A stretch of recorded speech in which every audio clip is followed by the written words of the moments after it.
नमस्कार दोस्तों, राधे राधे। ये वाली वीडियो मोस्ट इंपॉर्टेंट होने वाली है। यहाँ पर मैं कुछ आपको ऐसी चीज़ें बताने जा रहा हूँ जो आपको इंट्राडे में हेल्प करेगी इन्वेस्टमेंट के साथ। जो अभी हमारा ट्रेनिंग का पार्ट था वही मैं आपको बातें बताने जा रहा हूँ। हमारे सौरभ भाई हैं। ये जो माइक अभी जो यूज़ कर रहा हूँ ये इन्होंने गिफ्ट करा है, तो इसके लिए थैंक यू सो मच। और हमारे भगवान सिंह जी भी हमारे, इन्होंने भी ये अपना प्यार से ये गिफ्ट दिया है, दोनों भाइयों ने मिलकर। तो ये जो वीडियो हमारी होने वाली है ये होने वाली है इंट्राडे प्लस इन्वेस्टमेंट के साथ हम किस तरीके से इंट्राडे कर सकते हैं और सेम शेयर में करना क्यों फायदा माना जाता है।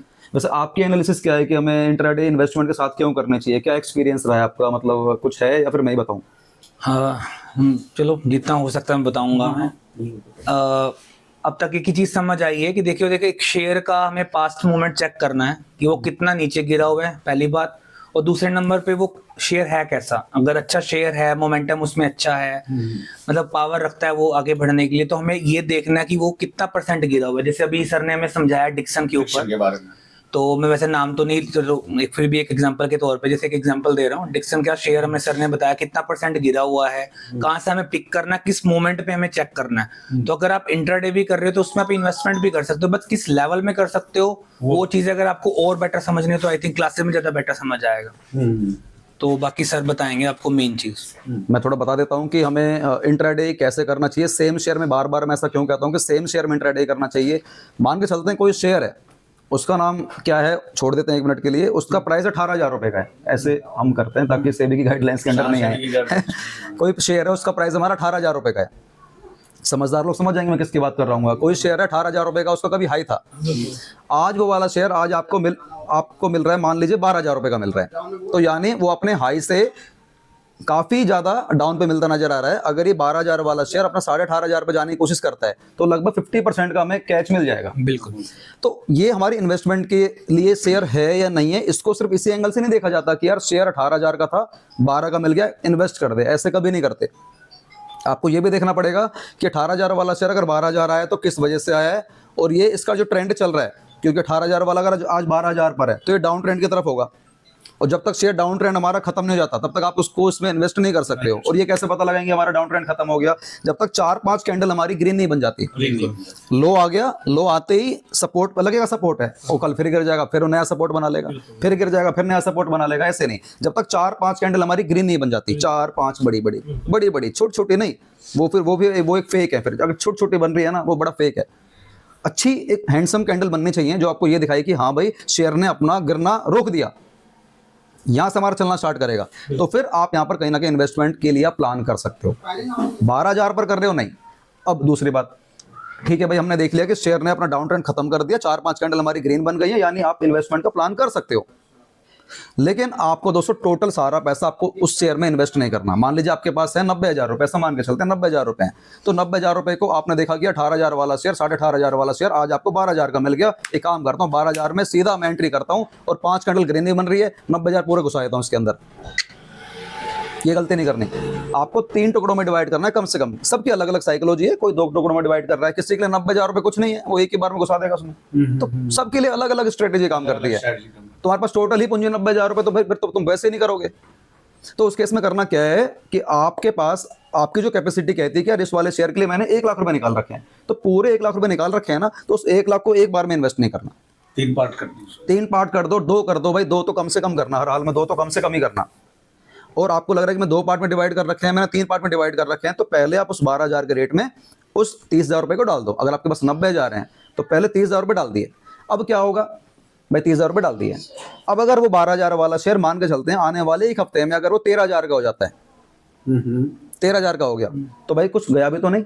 बिल्कुल कुछ गया भी तो नहीं, आया ही है। बस तुम्हें दुख इस बात का होगा कि अरे यार मैंने 90,000 डाल दिए होते ना तो ज्यादा बन जाता, यही तो दुख होगा। अगर 11 हो जाता, हाँ, लेकिन अगर सोचो 12 वाला अगर 11 हो जाता तो लॉस कम होता और आपको दोबारा मौका मिल गया, दोबारा मौका मिल गया अच्छा मोमेंट कैच करने का। अच्छा मोमेंट कैच। हाँ भाई, 13,000 अगर पहुंच गया, 13 के बाद 14 पहुंच गया, तो बस यही फर्क आएगा कि अरे यार मैंने काश 90 डाल दिए होते। प्रॉफिट में थोड़ा कमी। हाँ भाई, प्रॉफिट थोड़ी सी कमी रहेगी आपकी, थोड़ा प्रॉफिट, लेकिन कुछ आया ही है ना, गया तो कुछ नहीं। बिल्कुल। तो इन्वेस्टमेंट के लिए तो इस तरीके से हम लोग अपनी स्ट्रेटेजी बनाते हैं, और कभी भी शेयर हम लोग हाई पे कभी नहीं खरीदते। उसकी हमेशा इंट्रिंसिक वैल्यू चेक करते रहो। मैंने बताया था इंट्रिंसिक वैल्यू होती है एक, जो कि आप स्क्रीनर वेबसाइट पर जाके आराम से चेकआउट कर सकते हैं। हाँ, वो आराम से दिख जाएगा। जैसे एक बार जरा स्क्रीन पे दिखा देना। वहाँ पे दिखाओ जरा, पास बिल्कुल पास जाके दिखाओ। यहाँ पर जाना है आपको, एक वेबसाइट होती है हमारी स्क्रीनर, इस पे जाना है स्क्रीनर पे, और यहाँ पर सर्च करना है। मान लीजिए शेयर का नाम ले लेता हूँ मैं, ऐसे एग्जांपल ले लेता हूँ, मैंने ले लिया मान लीजिए MRF का शेयर ले लिया, MRF का शेयर ले लिया, यहाँ पे क्लिक कर दिया। MRF पे जैसे ही क्लिक करा तो शेयर का जो भाव है हमारा वो है 1,54,000 रुपए का, लेकिन इसका इंट्रिंसिक हमारे को यहाँ पे नीचे दिखाई दे जाएगा, 71,700 जो कि 71,000 रुपए का इंट्रिंसिक वैल्यू है। तो यहाँ पर हम लोग देख सकते हैं। अब हमें दिखा दीजिए। तो यानी जो 1,54,000 वाला शेयर है उसका इंट्रिंसिक वैल्यू हमारी 71,000 रुपए, आपकी बात पूरी होगी, है ना। तो 1,54,000 वाला प्राइस हमारा 71,000 का आ गया। इस इंट्रिंसिक वैल्यू का मतलब ये होता है कि शेयर का यह असली भाव है, मतलब इससे ऊपर ऐसी शेयर नहीं होना चाहिए। 71,000 रुपए की कीमत है असली। अब 71,000 वाली चीज तुम्हें 1.5 लाख के मिल रही है, तो यार तुम तो फिर गलत कर रहे हो। 1.5 लाख में इन्वेस्ट करके तो गलत कर रहे हो। गलत कर रहे हो। अब सेम मैं वही कह रहा हूँ कि कोई शेयर है वो 18,500 का है, आज आपने 18,500 पे इन्वेस्टमेंट नहीं करी है, 12 पे करी है, तो आपको ना कोई गलत नहीं कहेगा, कोई गलत नहीं कहेगा कि तुमने यार गलत रेट ले लिया। और ये गलत कहेगा, हाँ, इसको गलत कह देंगे तुमने 1.5 लाख में घुसा दिया पैसा, तुम्हें गलत कह देंगे। चाहे भले ही 1.5 लाख वाला, मैं कह रहा हूँ आने वाले हो जाए 2 लाख हो जाए, 2.5 लाख हो जाए, 3 लाख हो जाए, वो तो एक वो है, लेकिन हाँ वो नकली है। वो नकली है। लेकिन अगर हाँ, इसमें एक बात और है, 18,000 वाला शेयर अगर आपको 12 का मिल गया तो 12 में दम भी होना चाहिए। ये अब तुम कहोगे सर दम के कैसे पता लगाएंगे? अगर दम होता तो 18 वाला 12 क्यों आता? क्यों आता? ये बात ठीक है भाई अगर दम होता तो 18 वाला 12 क्यों आता? भाई इसलिए आता है, ऐसा नहीं कि वो दम नहीं है उसके अंदर, दम है, उसको असली भाव पर आना पड़ेगा। हाँ। इससे बोलते हैं शेयर का ओवर वैल्यूड हो जाना। उसकी तुमने इतनी ज्यादा कीमत लगा दी ना, इतनी ज्यादा कीमत लगा दी कि पब्लिक उसको नहीं खरीदना चाह रही है, तो उसको पहले अपने असली भाव पर आना पड़ेगा। असली पर तो फिर भी नहीं आएगा वो। अगर हम उस वाले शेयर की चेक करते हैं, स्क्रीन मत दिखाना, स्क्रीन मत दिखाना, अभी एक बार हम चेक कर लेते हैं, वैसे देख लेते हैं कि उसका असली भाव क्या है। ये देखो, देख लिया 8,447 6,000 6,000 है, और मैं तो 12 की बात कर रहा हूँ, मतलब 6 वाला शेयर 12 की बात कर रहा हूँ लेने में, डबल की कर रहा हूँ। वो तो 18 था, तो 18 में खरीदना बेवकूफ माना जाता है। सर का चेहरा कवर मत करना, ठीक है ना। अब तो सर भी फ्लो में आगे आ जाते हैं ना, लेकिन कवर मत करना चेहरा इनका, ठीक है। तो 6,400 रुपए का शेयर है और अभी 12,000 रुपए का शेयर है, तो 12 में भी लेना बेवकूफी इसलिए कहूंगा मैं, क्योंकि उसकी असली कीमत कुछ और है।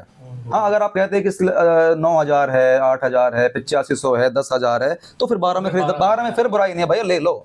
फिर तुम उसके टुकड़े जो 3 कर रहे थे ना, 2 कर दो, फिर 2 कर दो, क्योंकि हम बिल्कुल सही भाव के आसपास खरीद रहे हैं। फिर तुम उसके 90 के ना 45 को 2 टुकड़े कर दो, क्योंकि हम सही रेट पे ले रहे हैं, लेकिन अभी भी डबल है, अभी यानी गिरने के चांस ज्यादा है इसके। अभी जो 12 वाला है, अब ये तो कहना मत कि भैया 12 वाला शेयर है, इसका इंट्रिंसिक हमारा 6400 है, तो 6400 पे आएगा तभी लूंगा। कभी नहीं होगा, कभी नहीं होगा, कभी नहीं होगा, कभी नहीं होगा। इधर एक जस्ट एक अजम्पशन होगी जो कि 10,000 के आसपास मान लो। सर ये इंटरेस्ट वैल्यू बढ़ती हुई रहेगी या सेम इतनी रहेगी? नहीं, ये फिक्स रहेगी, मतलब शेयर के हिसाब से बढ़ती रहती है। हाँ, ऐसा नहीं कि फिक्स है। जैसे अब ये शेयर इंडेक्सन मतलब निकल गया, मान लो कोई शेयर है, हाँ कोई शेयर है, मान लो अगर वो शेयर पहुंच गया मान लो 30,000 रुपए का, तो इंट्रेंस से 64 थोड़ी ना रहेगी, यही बढ़ जाएगी, यही बढ़ जाएगी, मतलब ये होता रहेगा। बुक वैल्यू क्या होती है फर्स्ट बताएंगे? बुक वैल्यू क्या होती है? बुक वैल्यू और मैं बता देता हूँ, बुक वैल्यू और फेस वैल्यू। बुक वैल्यू जो होती है, ये जस्ट हमारा इसके पास कहाँ गया, इसका स्टॉक का पी देख लो, और क्या होना चाहिए? नहीं, बुक वैल्यू मतलब स्टॉक का ना एक प्राइस होता है, एक मतलब बुक में जितना प्राइस रिकॉर्ड करा गया है। अच्छा, इसका बहुत बड़ा रोल है नहीं वैसे, इसको म्यूट कर लेना, उसमें तो कॉपीराइट आ जाएगा। इतने का भी कॉपीराइट आ जाता है अगर 7 सेकंड से ऊपर चली जाएगी तो। 7 सेकंड से ऊपर, 2-3 सेकंड से कोई रोल नहीं है। हाँ, तो जो बुक वैल्यू होती है ना, ये नॉर्मल एक बुक का प्राइस होता है जो कि जस्ट रिकॉर्ड करा जाता है। बाकी इसका मेजर क्या रोल है? तो ये फंडामेंटल होगा फिर, ये फंडामेंटल होता होगा ना, ये शेयर की पूरी यानी कि जानकारी देना। हाँ, ये सारी फंडामेंटल है। फंडामेंटल में सब कुछ नहीं देखना। मार्केट कैप देख लो, 20,000 करोड़ से ऊपर होनी चाहिए, ठीक है। ROC देख लो 20% से ऊपर होना चाहिए, ROE देख लो 20% से ऊपर होना चाहिए। देखो ना कितना परफेक्ट आ रहा है, देखो अब तुमको कितना परफेक्ट आ रहा है इसका, फिर भी वो इतना वाला शेयर 18 वाला 12 पे आ गया। ऐसे कैसे आ गया? इसलिए नहीं कि शेयर बेकार है, सिर्फ इसलिए कि वो बहुत महंगा है। हमने देख लिया 3 गुना, लगभग 4 गुना के आसपास, 3 गुना तो मान ही लो आराम से। 3 गुना हमारा पूरा महंगा है। 6 वाला 18 तक पहुंच गया, 3 गुना महंगा है वो, तो 12 तक आ गया है। तो अब आप कहोगे कि नहीं 6400 आएगा तभी इन्वेस्ट करूंगा, तो फिर भाई वो पॉसिबल नहीं है, वो पॉसिबल नहीं है। ये 12,000 है, खरीदने तक का सही समय है, लेकिन फिर भी पूरा पैसा डालने का नहीं है। अगर 10 पे आएगा तो फिर थोड़ा ज्यादा अच्छा रहेगा, 10 पे ज्यादा अच्छा रहेगा। अब 12,000 वाला शेयर अब आपके लेवल से मान लो कम से कम 10% गिरेगा, यानी कम से कम पहले 1,200 पॉइंट गिरना चाहिए उसको, जब वो 10 हाँ तब जाके वो आएगा 10,800 पे आएगा, और फिर थोड़ा सा और गिर जाएगा 10,000 पे आ जाएगा, फिर डाल दो, फिर छोड़ दो उसको लेकर। वो आपका लेवल 12,000 वाला तो वैसे ही आ जाएगा 2, 4, 5, 7 दिन में, और वैसे ही आ जाना है, वैसे ही आ जाना है, वैसे ही आ जाना है। हाँ पब्लिक इन्वेस्टमेंट करती है, क्यों कर रही है यही नहीं पता, किस में कर रही हूँ यही नहीं पता, क्यों कर रही हूँ यही नहीं पता, तो फिर गलती तो होनी है ना, बिल्कुल। गलती तो होनी है। शेयर में जान कितनी है ऐसे देख लिया करो। ROC देखो कितना है, 40%। ROE देख लो, जबकि कहते हैं 15-15 से ऊपर हुई, ये तो 40-40 है, ठीक है ना। उसके अच्छी हो सर, ये तो बहुत ज्यादा है, बहुत ज्यादा अच्छी बात है, अच्छी बात है। बहुत ज्यादा अच्छी बात है, बहुत ज्यादा। हाँ 15 से 20 से ऊपर, 15 से ऊपर तो बहुत बेस्ट माना जाता है, ठीक है ना। कंपनी इसके इन्वेस्टर में जाओ, देखो FI कितने बैठे हैं, DI देखो कितने बैठे हैं, देख रहे हो कितने तगड़े बैठे हुए हैं, देख रहे हो। जबकि 15-15% भी हो तो बहुत ज्यादा माना जाता है, ये तो 20-28 है। बैलेंस शीट पर चलो, इस पे कंपनी पे लोन 1300 करोड़ का है, लेकिन इन्वेस्टमेंट रिजर्व काफ़ी अच्छे हैं और इन्वेस्टमेंट भी कर रखी है, लोन भी है लेकिन कोई बहुत ज़्यादा नहीं है। प्रॉफिट में जाओ, क्वार्टर में जाओगे तो कंपनी का देखो 12,000 से 14,000 करोड़ की सेल हो गई, 482 करोड़ से कंपनी 561 करोड़ प्रॉफिट पहुंच गई, नेट प्रॉफिट 280 करोड़ से 740 करोड़ पहुंच गया। फिर भी शेयर क्यों गिर रहा है, सवाल तो वही है ना, फिर भी शेयर हमारा क्यों गिर रहा है, क्योंकि शेयर का सिर्फ एक ही रीज़न है करने का, ओवर वैल्यूड। बस बस ये देखो यहाँ से लगातार गिरना, हाँ ये आ चुका है, ठीक है, इतना रेट परफेक्ट रेट है, कोई प्रॉब्लम नहीं है। इसलिए अब हम क्या करते हैं, ऐसे में ऐसे शेयर को ढूंढते हैं, इंट्राडे करते हैं डेली। मैं इन्वेस्टमेंट नहीं करूंगा, हालांकि इन्वेस्टमेंट भी थोड़े बहुत शेयर लेकर डाल दूंगा, मैंने बोला ना पूरा पैसा एक बार में नहीं। अब बस 90,000 रुपए हैं, पहले 30,000 डाल दो, मान लो मेरे पास 3 लाख रुपए हैं तो मैं 1 लाख डालूंगा, सीधी सी बात है, बाकी 2 लाख छोड़े रखूंगा जब मौका मिले। हाँ मौका मिलेगा, मतलब एक ही अभी मैंने 1 लाख डाल के छोड़ दूंगा, ऊपर जाएगा तो ठीक है भाई, वही वाली बात की प्रॉफिट थोड़ा कम ही तो होगा, लेकिन होगा ना, ठीक है।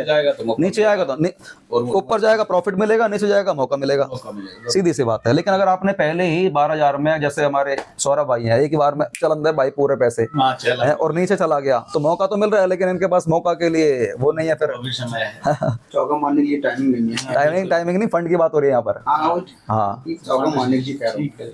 फंड नहीं है तो वो फिर अफसोस नहीं होना चाहिए इंसान को कि अरे यार इतना नीचे आ गया, मेरे लेवल से 15 गिर गया, 20 गिर गया, इन्वेस्ट एवरेज करने का मौका है पर फंड नहीं है। तो वो प्रॉब्लम कभी आप लोग फेस नहीं करोगे इस चीज़ को, अगर आप अपने टुकड़ों को, पैसों को 3 टुकड़ों में डिवाइड कर देते ये हो। प्रॉब्लम नहीं आती, ये वाली, हाँ ये वाली नहीं आती, बिल्कुल ये वाली। इन्वेस्टमेंट ये आप उसमें 2 लगाते, अब मौका था 2, फिर अब इन्होंने हमारे ये सौरभ भाई ने किसी शेयर में 6 लाख रुपए डाल दिए, हाँ किसी शेयर में 6 लाख रुपए डाल दिए, और फ्लो में निकल जाता है, और अभी निकल भी रहा था एक छोटा सा वर्ड निकल गया था अभी उसका, एग्जाम्पल है। हाँ ये एग्जाम्पल है।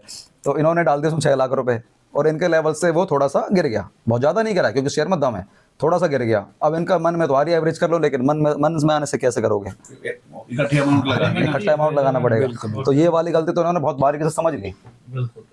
क्या कहोगे वो? बिल्कुल सर, बिल्कुल। गलतियों से समझ में। शेयर बाजार बहुत समझदारों की गेम है, ये बहुत समझदारों की गेम है। शेयर बाजार ये बिजनेस है,